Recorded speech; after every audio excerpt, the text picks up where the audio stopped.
ما حراك بهذا أن يكبر قدرك عند الله. இந்த நாளுடைய சிறப்பை நாம் எல்லாம் அறிவோம். இந்த நாட்கள் எதனால் ஏற்பட்டது என்ற வரலாற்றையும் பாடத்தையும் நாம் எல்லாம் அறிந்திருக்கிறோம். கலீலுல்லாஹ், அல்லாஹ்வுடைய நண்பர், அல்லாஹ்வுடைய நேசர். வத்தகதல்லாஹு இப்ராஹீம கலீலா. அல்லாஹ் ரப்புல் ஆலமீன் சொல்கிறான், நபி இப்ராஹீமை அல்லாஹ் ரப்புல் ஆலமீன் தன்னுடைய நண்பனாக அல்லாஹ் தேர்ந்தெடுத்துக் கொண்டான். அல்லாஹ் அக்பர். அல்லாஹ் தன்னுடைய நண்பனாக கலீலுல்லாவாக அல்லாஹ் இப்ராஹீம் அலைஹிஸ்ஸலாம் அவர்களை அல்லாஹ் தேர்ந்தெடுத்துக் கொண்டான். கண்ணியத்துக்குரியவர்களே, நபி இப்ராஹீம் அலைஹிஸ்ஸலாம் அவர்களை பற்றி தான் அல்லாஹ் ரப்புல் ஆலமீன் அவனுடைய புத்தகம் அல் குர்ஆனிலே அல்லாஹ் சொல்லுகிறான், கத் கானத் லகும் உஸ்வத்துன் ஹஸனா ஃபி இப்ராஹீம வல்லதீன மஅ. அல்லாஹ் சொல்லுகிறான், நபி இப்ராஹீம் இடத்திலே உங்களுக்கு ஒரு அழகிய உதாரணம் இருக்கிறது. நபிக்கு முதலாவதாக சொல்லுகிறான். அவர்களை தொடர்ந்து நபியை பின்பற்றக்கூடிய முஹம்மது ரசூலுல்லாஹ் ஸல்லல்லாஹு அலைஹி வஸல்லம் அவர்களுடைய சமூகத்தை பார்த்தும் அல்லாஹ் சொல்லுகிறான், உங்களுக்கு நபி இப்ராஹீம் அலைஹிஸ்ஸலாம் அவர்களிடத்திலே அழகிய உதாரணம் இருக்கிறது என்று அல்லாஹ் சொல்லுகிறான். கண்ணியத்துக்குரியவர்களே, இந்த இஸ்லாமிய மார்க்கத்தை, அல்லாஹுவால் தேர்ந்தெடுக்கப்பட்ட இந்த இஸ்லாமிய மார்க்கம், இன்னத்தீன இன்தல்லாஹில் இஸ்லாம், அல்லாஹுவால் அங்கீகரிக்கப்பட்ட, ஒப்புக்கொள்ளப்பட்ட, ஏற்றுக்கொள்ளப்பட்ட ஒரே மார்க்கம் இஸ்லாம் மட்டும்தான். وَمَن يَبْتَغِي غَيْرَ الْإِسْلَامِ دِينًا فَلَن يُقْبَلَ مِنْهُ وَهُوَ فِي الْآخِرَةِ مِنَ الْخَاسِرِينَ. இஸ்லாம் அல்லாத வேறு வழிகளை யார் தன்னுடைய வாழ்க்கைக்கு தேர்ந்தெடுக்கிறாரோ அதை அல்லாஹ் அங்கீகரிக்க மாட்டான். நாளை மறுமையிலே மிகப்பெரிய நஷ்டவாளிகளில் ஒருவராக அவர் மாறிவிடுவார் என்ற எந்த இஸ்லாமை பற்றி அல்லாஹ் சொல்லுகிறானோ அந்த இஸ்லாமிற்கு அல்லாஹ் ரப்புல் ஆலமீன் வைத்த பெயர் என்ன தெரியுமா? அல்லாஹ் ரப்புல் ஆலமீன் சொல்லுகிறான், وَمَن يَرْغَبُ عَن مِّلَّةِ إِبْرَاهِيمَ إِلَّا مَن سَفِهَ نَفْسَهُ. யார் இப்ராஹீமுடைய வழியாகிய இந்த இஸ்லாமை புறக்கணிக்கிறாரோ, இப்ராஹீமுடைய வழி என்று அல்லாஹ் இந்த இஸ்லாமிற்கு பெயர் வைக்கிறார். இப்ராஹீமுடைய வழியாகிய இந்த இஸ்லாமை யார் புறக்கணிக்கிறாரோ, இல்லா மன் சஃபிஹ நஃப்ஸஹு, அவர் முட்டாளாக மடையராகத்தான் இருப்பார் என்று அல்லாஹ் ரப்புல் ஆலமீன் சொல்லுகிறான். வலகத் இஸ்தஃபைனாஹு ஃபித் துன்யா. நபி இப்ராஹீமை அல்லாஹ் இந்த உலகத்திலே தேர்ந்தெடுத்தான். அவர் நாளை மறுமையிலே நல்ல அடியார்களில் ஒருவர் என்று அல்லாஹ் சொல்லுகிறான். அல்லாஹ் ரப்புல் ஆலமீன் நபி இப்ராஹீம் அலைஹிஸ்ஸலாம் அவர்களின் தன்மையை மேலும் அல்லாஹ் உறுதிப்படுத்துகிறான். இது கால லஹு ரப்புஹு அஸ்லிம் கால அஸ்லம்து லிரப்பில் ஆலமீன். இப்ராஹீம் அலைஹிஸ்ஸலாம் யார் என்று நினைத்துக் கொண்டீர்கள்? அல்லாஹ் சொல்லுகிறான், ரப்பாகிய நான் அஸ்லிம், நபி இப்ராஹீமே கட்டுப்படு என்று சொன்னால் அஸ்லம்து லிரப்பில் ஆலமீன். இப்ராஹீம் அலைஹிஸ்ஸலாம் அடுத்த வார்த்தையாக சொல்லுவார்கள், என் ரப்புல் ஆலமீனே உனக்கு நான் முழுவதுமாக கட்டுப்பட்டு விட்டேன் என்று அல்லாஹ் ரப்புல் ஆலமீன் சொல்லுகிறான். மா கான இப்ராஹீம் யஹூதிய்யா வலா நஸ்ரானிய்யா. இப்ராஹீம் யஹூதியாகவோ நஸ்ரானியாகவோ இருக்கவில்லை அலைஹிஸ்ஸலாம். வலாக்கின் கான ஹனீஃபன் முஸ்லிமா. அல்லாஹ் சொல்லுகிறான், இப்ராஹீம் யார் தெரியுமா? அலைஹிஸ்ஸலாம் இவர் ஹனீஃப். இவருடைய தௌஹீதில், இவருடைய லா இலாஹ இல்லல்லாஹ்வில் ஷிர்க் கலக்கப்படவில்லை. ஹனீஃப், சுத்தமானவர், தூய்மையானவர், ஷிர்க் கலக்கப்படாத தௌஹீதை கொண்டவர், தௌஹீதின் தலைவர். ஹனீஃபன் முஸ்லிமா, அல்லாஹ்விற்கு முழுவதுமாக கட்டுப்பட்டவர். வமா கான மினல் முஷ்ரிகீன். அல்லாஹ் சொல்கிறான், இந்த இப்ராஹீம் அலைஹிஸ்ஸலாம் முஷ்ரிக்குகளில் ஒருவராக இருக்கவில்லை. லா இலாஹ இல்லல்லாஹ். கண்ணியத்துக்குரியவர்களே, நபி இப்ராஹீமை அல்லாஹ் பல வழிகளிலே அல்லாஹ் சோதித்தான். வஇத் இப்தலா இப்ராஹீம ரப்புஹு பிகலிமாத்தின். பல வழிகளில் அல்லாஹ் இப்ராஹீமை சோதித்தான். ஃபஅதம்மஹுன்ன. எல்லா வழியுடைய சோதனையையும் பூர்த்தி செய்தார். அல்லாஹ் கூறினான், கால இன்னி ஜாஇலுக லின்னாஸி இமாமா. இப்ராஹீம் அலைஹிஸ்ஸலாம் அவர்களை, உங்களை அல்லாஹ் மனித குலத்திற்கு தலைவராக தேர்ந்தெடுக்கிறான். லா இலாஹ இல்லல்லாஹ், கலீஃபாவாக ஆக்குகிறான். கண்ணியத்துக்குரியவர்களே, யோசித்து பாருங்கள். இப்ராஹீம் அலைஹிஸ்ஸலாம் அல்லாஹ்வுடைய சோதனை அவர்களுக்கு எந்த புறத்தில் இருந்து வந்தது என்றெல்லாம் யோசித்து பாருங்கள். அல்லாஹ் ரப்புல் ஆலமீன் நபி இப்ராஹீமுக்கு அல்லாஹ் கட்டளையிட்டான், உங்களுடைய மனைவியாகிய ஹாஜர் அலைஹிஸ்ஸலாம் அவருடைய பிள்ளையாகிய இஸ்மாயில் பல ஆண்டுகளுக்கு பிறகு கிடைத்த அந்த குழந்தையை நீங்கள் அழைத்து சென்று மக்காவிலே யாரும் இல்லாத அந்த பூமியிலே, பொட்டல் காட்டிலே, மரங்களும் கால்நடைகளும் மனிதர்களும் வசிக்காத அந்த ஒரு பாலைவனத்திலே விட்டு வாருங்கள் என்று இப்ராஹிம் அலைஹிஸ்ஸலாமிற்கு அல்லாஹ் சோதனையை ஆரம்பித்தான். கண்ணியத்துக்குரியவர்களே, அல்லாஹ் கட்டளையிட்டான். ஏன் என்று கேட்கவில்லை. யா அல்லாஹ், ஏன் மக்காவிலே விடச் சொல்கிறாய்? யா அல்லாஹ், எங்கே விடச் சொல்கிறாய்? யா அல்லாஹ், அங்கே தண்ணீர் இல்லையே? யா அல்லாஹ், அங்கே உணர்வில்லையே? யா அல்லாஹ் என்று காரணங்களை எல்லாம் லம் யஸ்அல், இப்ராஹிம் அலைஹிஸ்ஸலாம் கேட்கவில்லை. அல்லாஹ் கட்டளையிட்டான் என்ற ஒரே காரணத்திற்காக தன்னுடைய மனைவியை அழைத்து வருகிறார்கள், தன்னுடைய குழந்தையை கை குழந்தையை அழைத்து வருகிறார்கள்.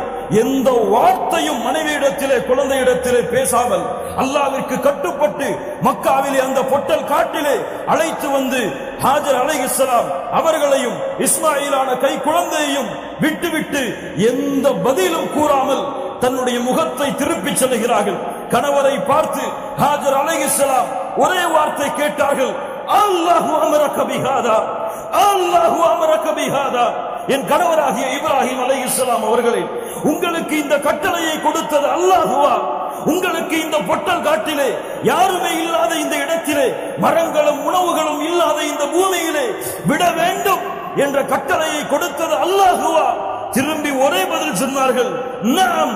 ஹாஜர் அலைஹிஸ்ஸலாம் சொன்னார்கள், ஃபஈதன் லா யுதையுனா, அல்லாஹ் இந்த கட்டளையை உங்களுக்கு கொடுத்தான் என்றால் அல்லாஹ் எங்களை கைவிட மாட்டான், அல்லாஹ் எங்களை வீணாக்க மாட்டான், திரும்பி செல்லுங்கள் என்று இப்ராஹிம் அலைஹிஸ்ஸலாம் அவர்களுடைய மனைவி சொன்னார்கள்.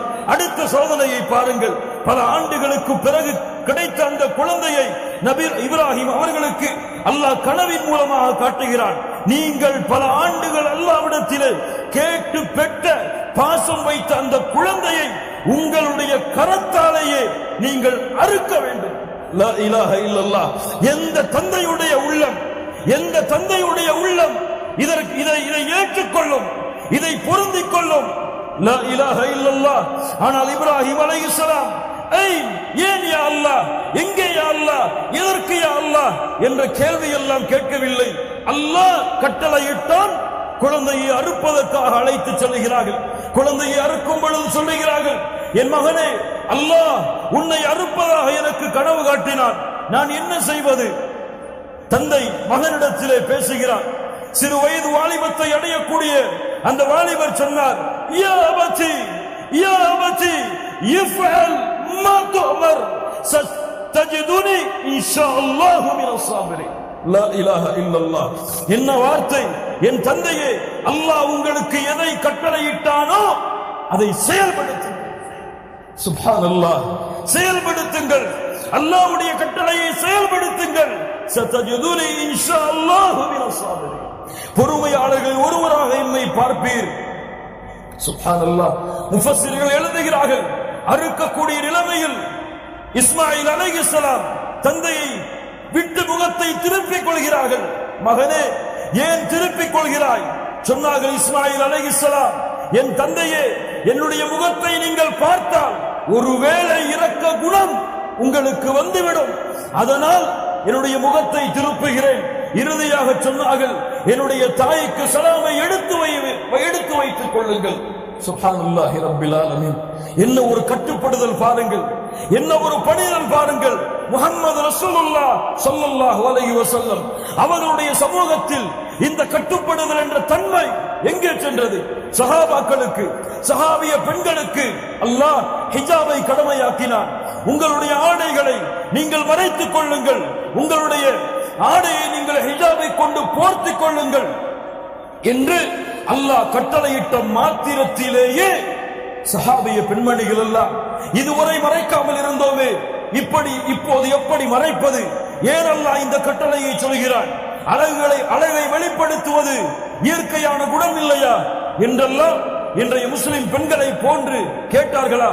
இருக்கின்ற போர்வைகளையும் இருக்கின்ற திரைச்சீலைகளையும் எடுத்து உடனடியாக தங்களுடைய ஹிஜாபை அவர்கள் எடுத்துக்கொண்டார்கள். சஹாபியான ஆண்களுக்கு அல்லாஹ் கட்டளையிட்டான். இன்றைய தினம் அல்லாஹ் மதுவை ஹராமாக்குகிறான். குடித்துக் கொண்டிருந்த தோழர்கள் எல்லாம் அதே மாத்திரத்திலேயே தங்களுடைய மது பாட்டில்களை உடைத்த ஹதீதுகளை எல்லாம் இந்த முஸ்லிம் சமூகம் படிக்கவில்லையா? ஹிஜாபு கடமையானதற்கு பிறகும் ஹிஜாபை நிறைவேற்றாத முஸ்லிம் பெண்கள் எத்துணை பேர்? அல்லாஹ் மதுவை ஹராமாக்கியதற்கு பிறகும் போதை வஸ்துக்களை உட்கொள்ளக்கூடிய முஸ்லிம்கள் எத்துணை பேர்? அல்லாஹ் தொழுகையை கடமையாக்கியதற்கு பிறகும் தொழுகையை தவறவிடக்கூடிய முஸ்லிம்கள் எத்துணை பேர்? அல்லாஹ் விபச்சாரத்தை ஹராமாக்கியதற்கு பிறகும் விபச்சாரத்தின் பக்கம் செல்லக்கூடிய முஸ்லிம்கள் எத்துணை பேர்? எங்கே இந்த கட்டுப்படுதல்? எதை இப்ராஹிம் அலைஹிஸ்ஸலாம் அவர்களுடைய வாழ்விலிருந்து படிப்படியாக பெறப்போகிறோம்? கண்ணியத்துக்குரியவர்களே, இப்ராஹிம் அலைஹிஸ்ஸலாம் தௌஹீதுக்காக வாழ்ந்தவர், லா இலாஹ இல்லல்லாஹ்விற்காக வாழ்ந்தவர். அவருடைய காலை, இரவு, பகல், விடியல் என அனைத்தும் லா இலாஹ இல்லல்லாஹ் தௌஹீத். தந்தையை எதிர்த்தார் தௌஹீதுக்காக. யா அபதி லா தஅபுதி ஷைத்தான், என் தந்தையே ஷைத்தானை வணங்காதீர்கள் என்று தந்தையை எதிர்த்து கூறினார். மக்கள் எல்லாம் விரட்டினார்கள். தந்தை சொன்னார், கல்லால் இருந்து கொண்டு விடுவேன் இப்ராஹிமே, இதை விட்டு நீ விலகவில்லை என்றார். ஊரை விட்டு சென்றார். நெருப்பு குண்டத்திலே தூக்கி வீசப்பட்டார். லா இலாஹ இல்லல்லாஹ். சிலைகளை உடைத்தார். லா இலாஹ இல்லல்லாஹ்.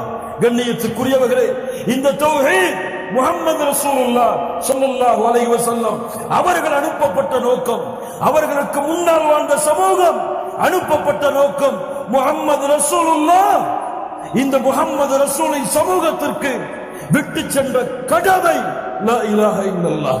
தௌஹீதுடைய பணி. இன்னக தஅதி கௌமன் மின் அஹ்லில் கிதாப் ஃபதுஉஹும் இலா ஷஹாதத்தி அல்லா இலாஹ இல்லல்லாஹ்.